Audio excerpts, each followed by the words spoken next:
土耳其工作许可被拒后，很多人第一反应是问，要等多久才能重新申请？但本文写作时，多数情况下根本没有一条法律硬性规定的冷却期。真正决定你何时能再交的，不是时间，而是另一件事。这件事我留到最后的避坑部分揭晓。为什么这一点这么重要？因为如果你没弄清被拒的真正原因，就急着原样再交一次，很可能第二次还是被拒，白白浪费几个月时间。所以我们今天把话讲透，先把流程说清楚。本文写作时，土耳其工作许可由劳动和社会保障部审批。收到拒签决定后，你通常有一段有限的异议期限，同时也可以在补齐材料后，重新递交一份新的申请。那到底多久能重新申请？通常在你把问题修正到位之后就可以。本文写作时并没有一条对所有情形统一适用的强制等待期。如果是材料缺失或前后不一致，修正可能只要几周。但如果涉及配额不足，雇主没达到资本或雇员比例要求，就可能要1-2个月去调整。换句话说，时间成本来自准备，而不是干等。别急着问等多久，先拿到拒签决定书，弄清具体理由。那工作许可为什么会被拒？这里有个很多人想不到的点，多数拒签指向的是雇主一侧，而不是申请人本身不够格。本文写作时，常见的拒签理由包括雇主没满足外籍与土耳其籍雇员的比例要求，公司实缴资本或营业额没达到门槛，还有给外籍雇员的工资低于按岗位设定的最低标准。此外，还有岗位与申请人的学历、经验不匹配，以及护照、劳动合同、公司文件之间信息不一致。但关键是，这些多数都是可以修正的技术性问题。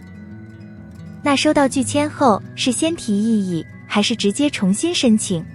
这两条路不一样，选哪条，取决于你是否认为原来的决定判断有误。第一条是异议，土耳其语叫 itiraz。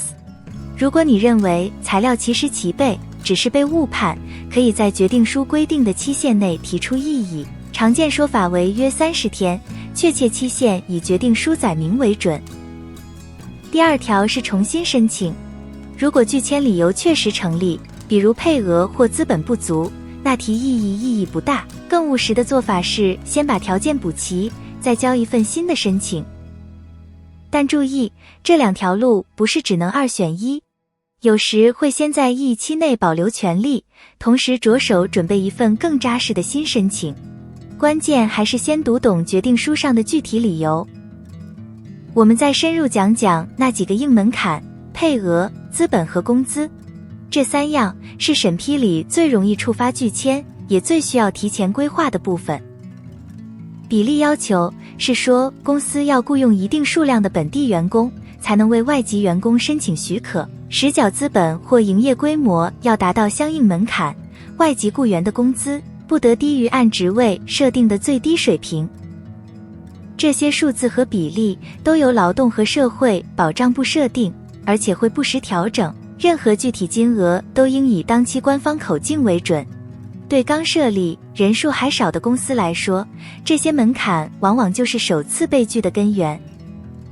还有一点容易被忽略，工作许可通常与居留身份相互衔接。如果你的居留即将到期，或者依赖工作许可，被拒后要尽快评估身份会不会出现空档，必要时通过移民局另行安排。那现在回到开头的问题，真正决定你何时能重新申请的，到底是什么？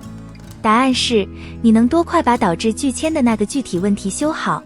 所以最大的坑就是不读决定书，原样再交一次。记住，重新申请能不能过，主要看这次是否把上次的问题真正修好，而不是因为有过拒签记录就更难。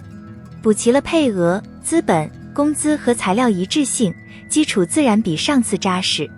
没有任何机构能保证审批结果，但你可以让申请更经得起审核。如果这条视频帮到你，关注我，少走弯路，主页还有更多土耳其工作与居留的内容。我们是在伊斯坦布尔的全中文团队，端到端陪同，关键节点用中文书面向你汇报每一步的依据，帮你把下一份申请做得站得住脚。